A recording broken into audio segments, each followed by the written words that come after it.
அனைவருக்கும் கணித வணக்கம். இப்போ பார்க்க போகிறது 6ஆம் வகுப்புக்குரிய கணக்கு முதல் பருவம் இயற்கணிதம்ங்கிற யூனிட்டில் பயிற்சி 2.1ல் 6வது கணக்கை பார்க்க போகிறோம்.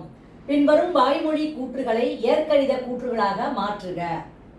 வாய்மொழி கூற்றாக கொடுத்துருக்காங்க, அதை நம்ம என்ன செய்ய போகிறோம், இயற்கணித கூற்றுகளாக மாற்ற போகிறோம். இப்போ முதல் இது பாருங்க, முதல் கணக்கு டி உடன் 100ஐ அதிகரிக்க. அதிகரிக்க அப்படின்னாவே என்ன பண்ணணும், கூட்டணும். அப்ப டி உடன் டீயை போட்டுக்கிறோம், 100ஐ என்ன செய்யணுமா, அதிகரிக்கணும். அப்ப பிளஸ் 100.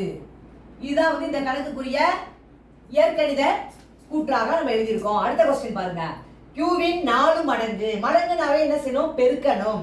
அப்ப கியூவின் 4 மடங்குனா என்ன எழுதணும், 4Q. அவ்வளவுதான் ஆன்சர். மடங்குனா பெருக்கிக்கணும். கியூவின் 4 மடங்கு அப்படின்னா Q 4 போட்டு Q போட்டோம்னா அது 4Q அப்படின்னு நம்ம படிக்கிறோம். அடுத்த கணக்கு பாருங்க, ஒய்யின் 9 மடங்கிலிருந்து 4ஐ குறைக்க அப்படின்னு சொல்லி கொடுத்துருக்காங்க. குறைக்க அப்படின்னாவே அது என்னது, மைனஸ். மடங்குனா பெருக்கணும்னு சொல்லியிருக்கேன். ஒய்யின் 9 மடங்கிலிருந்து அப்ப 9Y அப்படின்னு போட்டுக்கிறோம். அதுல இருந்து 4ஐ குறைக்க, அப்ப -4. இதுதான் வந்து இந்த கணக்குக்குரிய விடையாகும். ஒய்யின் 9 மடங்கிலிருந்து 4ஐ குறைக்க அப்படின்னா 9Y -4. புரிஞ்சுங்களா?